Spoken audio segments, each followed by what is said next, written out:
Thank you. Hi everyone, my name is Shamima Koya.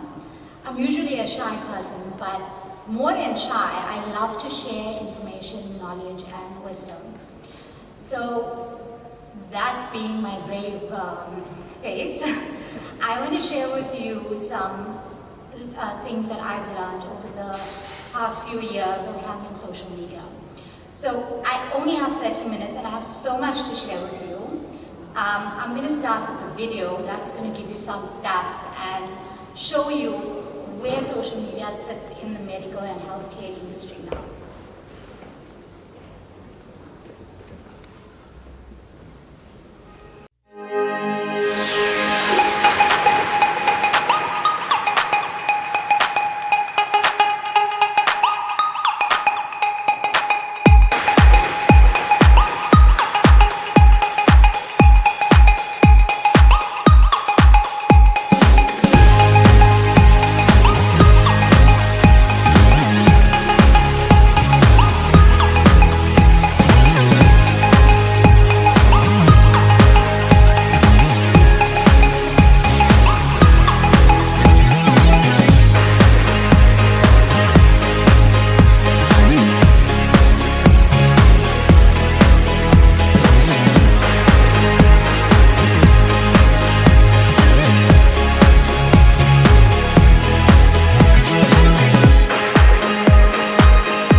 So it's a no-brainer that everybody is on social media. Doctors are using social media to communicate with their patients. And this starts from 2010. So obviously there's been a huge growth from then till now. So more and more patients are going to the internet for medical advice. To keep my practice going, I changed my name to Dr. Google, and by the time all of you graduate, you probably will be Dr. Google's giving advice online. The potential is huge. Now you have a digital footprint whether you like it or not. If I have to Google any one of your names, I would come up with some information about where you studied, your friends, family, hobbies, interests. It depends what you gave Google. I'm going to find that on Facebook and it stays there forever. So whether you like it or not, you have a digital footprint. You have controlled and uncontrolled circumstances in the digital industry, in the digital market and in the digital world. Just like how in life, you cannot avoid a hurricane or a tornado, on social media, there's going to be things that you're not going to be able to avoid, such as bad reviews that patients may give you, false accounts, false profiles, illegal prescription of medication, and things like that. Those are uncontrolled. You can't control it, and don't entertain it, and just don't give it any energy and time, and it won't manifest into anything too hectic, hopefully. So this is a false Twitter account, a fake Twitter account that this guy set up, and it has a 5-star review and a 5-star rating and 2 reviews. Now, if you're a patient and you're online and you have to go into a doctor's account and you see other patients giving feedback on this doctor, maybe he was a good doctor, he gave good treatment, he, suited you fine and he made you better. So you go on and you put on a good review on him. Anyone searching or looking at this doctor is going to find trust with this doctor because he's got first-hand review from a real person. So things like this mean a lot online. So it's important, and because it's so easy for patients to just say what they want, if you mess up, it's very easy for a patient to come and leave a bad review for you. And that could tarnish your career, because if you take it out, they could say, why did you take out my bad comment? So you got to leave it there also. The solution to pollution is dilution. So what is controlled? You have control of what you feed Google. You have control of how you put yourself out there on social media. You have control of what you say. So these are two different profiles set up by healthcare practitioners. One's a surgeon, and the other one is the Doximity on the other side. One's a LinkedIn profile and one's called Doximity. It's a medical platform that doctors use to communicate with their patients, which you probably use. And if they give you a system to use to communicate with their patients, there will be rules, guidelines, and you will have to follow all your, everything on paper. All you're going to do is take it and digitalize it and apply it online, and you won't get into trouble. So Doximity is a professional platform for doctors to communicate with their patients. If you look at how this profile is set up, there's clear, nice, decent face images. They keeping it real by telling, by putting down their hobbies and their interests, and people like to see that they're dealing with someone real. So keep it real, keep it honest, and keep your Facebook profiles. Okay, we'll get to Facebook, that's another story altogether. Try not to mix Facebook with your professional life. Try and keep Facebook personal. So setting up your platforms on LinkedIn and Doximity, this is a very basic setup and something you can follow, of keeping it simple, clean, to the point, and professional. So who are you? Now, what you portray on social media is a percentage or a mirror of a portion of you. What you show social media is what people are looking at and perceiving you as. So what do you want your patients to think of you, to see? It depends entirely on you. So you find out, okay, this is the type of person I am, this is my standards, this is my interest, this is what I like, these are my rules, these are my boundaries. You put all of that together and you make sure that you portray the right version of you online. We will talk just now about merging your professional and personal lives online. See one, do one, teach one. What does this mean? Whenever you want to do something, you always look for the top 3 in that industry or field. You watch how they're doing things. You follow guidelines, and you obviously better what you're looking at and what you're finding. So this would keep you on the right track. What to post? You can post anything relevant to your industry and to your field, your interests, your likes, anything that's going to help your patients, information, new research. There's so much of information at our fingertips. Why are we abusing it?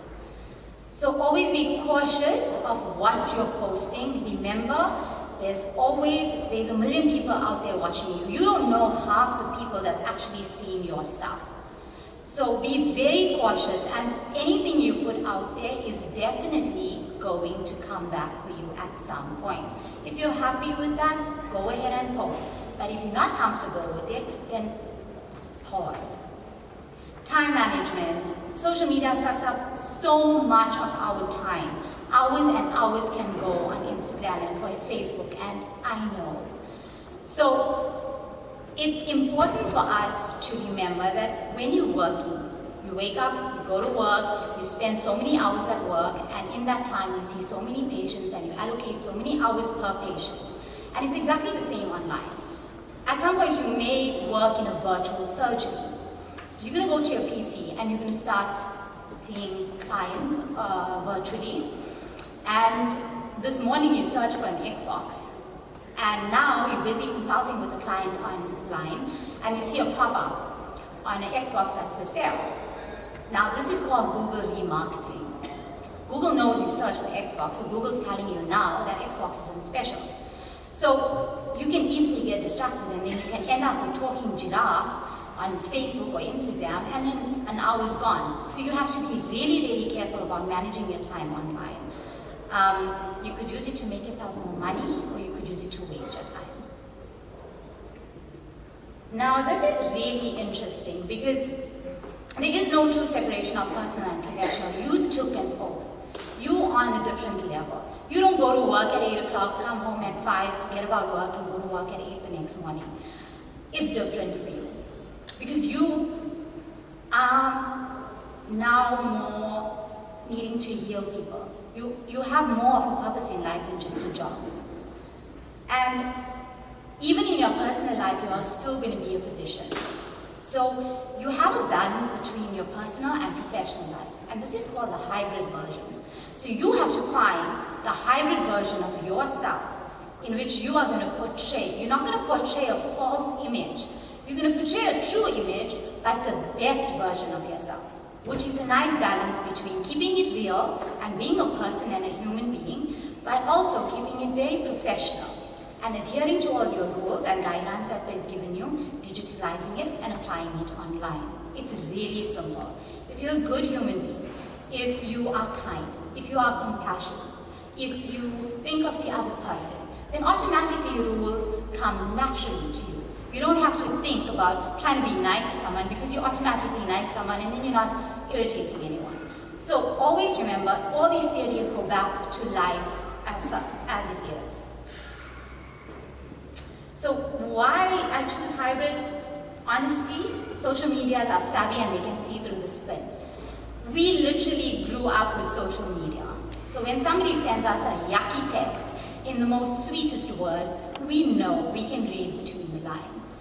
We can sense, we can get the vibe. If I'm standing in front of you, you can know what my vibe is. You can sense my energy. So it's exactly the same online. If you're going to get annoyed with a patient, at least they won't see that you want to slap them, but you can compose yourself and you can be nice. And make sure your tone is correct. The way you say things is kind. Always think of your patient.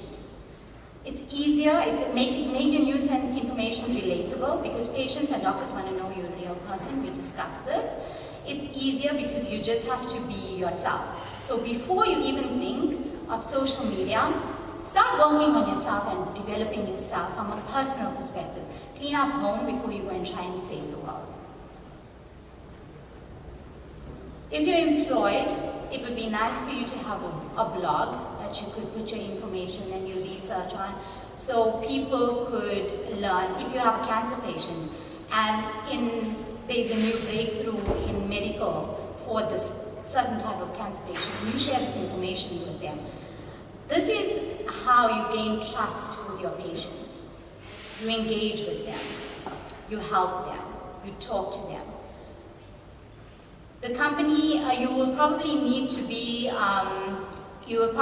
use the opinions are minds disclosure if you're working for someone, because if you have to say something stupid, the company is not going to take the rap for you. You're going to lose your license. You're not going to get the company into trouble. So use opinions are mine. So if you say anything, you're in your own nonsense.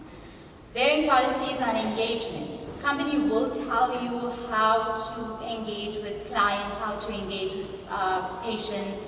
Obviously, you have a code of conduct and a rule book that you're going to follow. Many institutions are encouraging physicians to become active in social media. In the beginning, when I showed you that video with all the stats, practitioners are already using social media to communicate with their clients. So whether you like it or not, you're going to have to do it. And there's a lot of money that you can make out of this profession, out of having a virtual surgery. You could be sitting by a pool and chatting to clients, and you could have a life. You could seriously do a lot with social media. It all depends on what you choose. So you have your account set up, now what?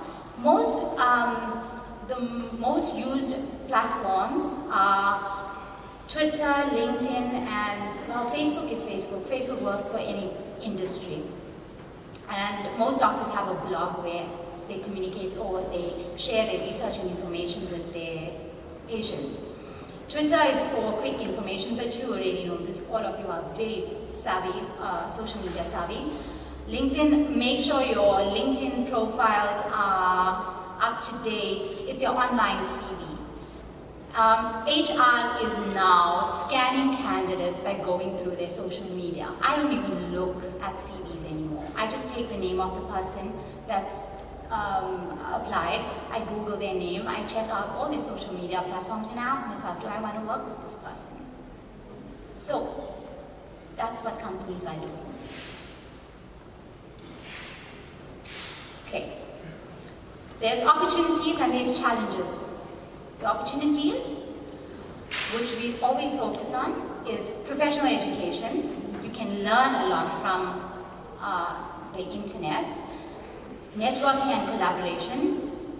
I sit in front of my computer the whole day and I don't leave my desk, but I meet at least 4 people virtually a day. So anything is possible. You can do a lot. Patient education by using your blogs to communicate with your patients. Challenges could be patient privacy. Now, if you're using a platform that the company is giving you to communicate with your patients, it would be secure. They would have all the security features in place to protect you and your patient. However, you are still in control of the conversation and what goes on. So, making sure you keep your patient confidentiality, client confidentiality, don't share information about your patients, don't, if you follow your rule book, all of that is in there already. And you always maintain professionalism. Don't lie, don't pry, don't cheat, can't delete, don't steal, and don't reveal. Because someone is always watching you.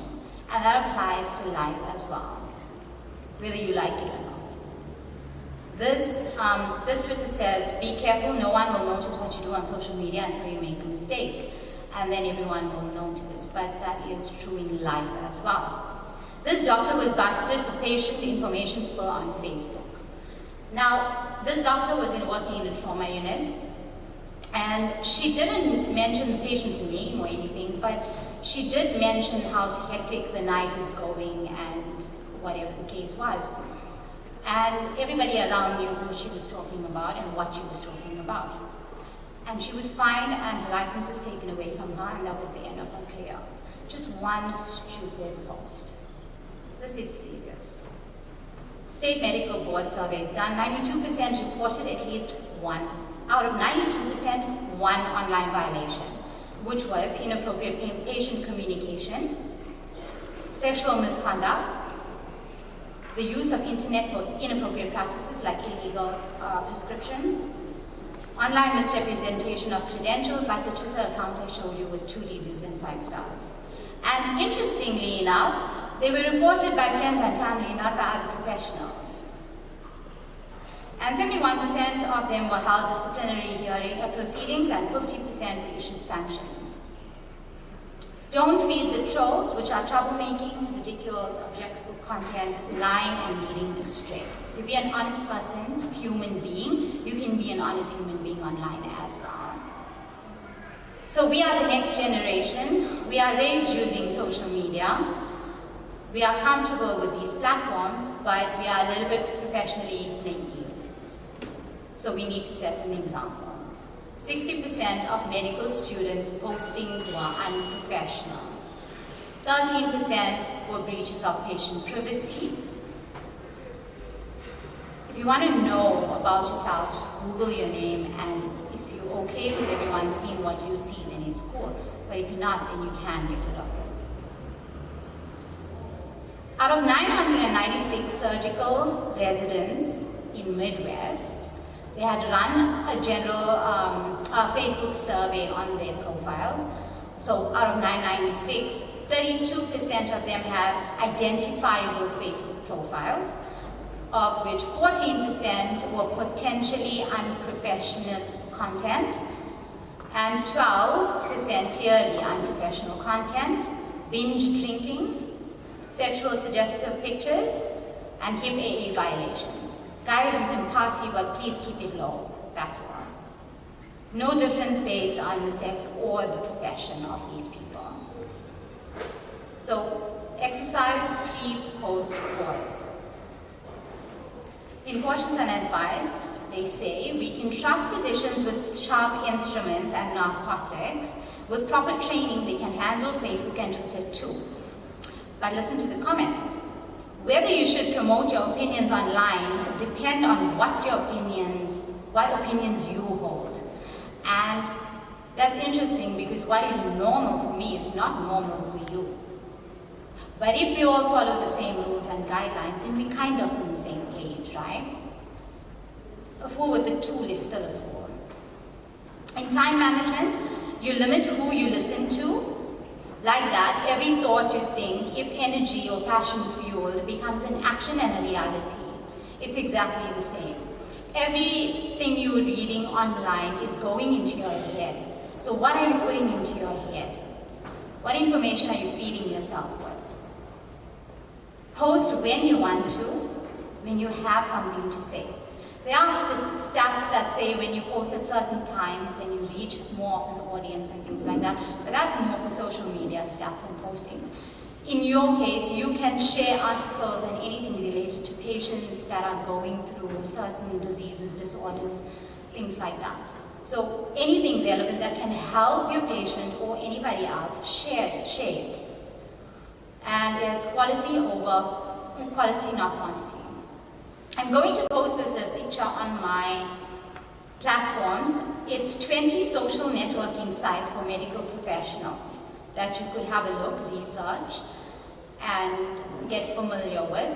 The information and knowledge that you can find from these platforms will put you ahead of all the others and make you stand apart, because knowledge is power.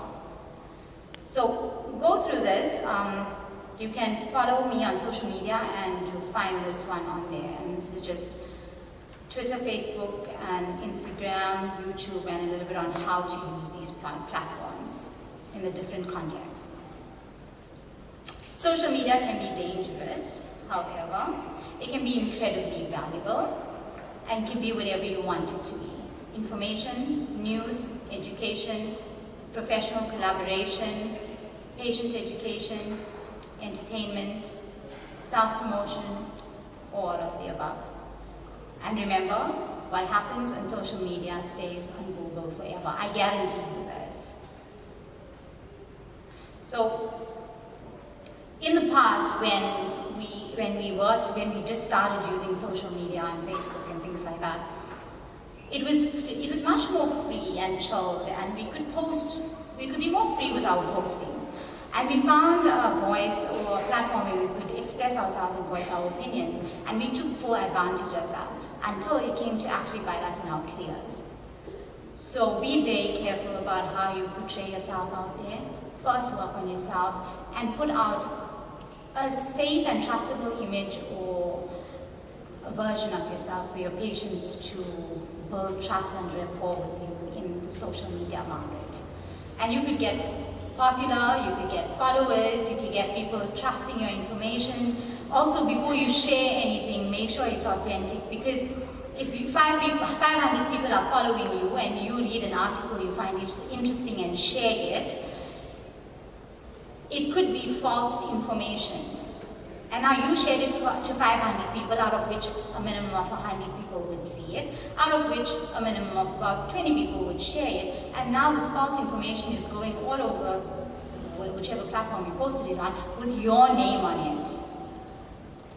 So it is pretty serious, so think before we post. We need to start becoming a little bit more aware of this now, more than we were in the past. And yeah, I wish you a blessed career, a blessed life, success, and hopefully by the time you all graduate, you will all have virtual surgeries, be able to live an awesome life and travel, and the best for everything. Thank you so much.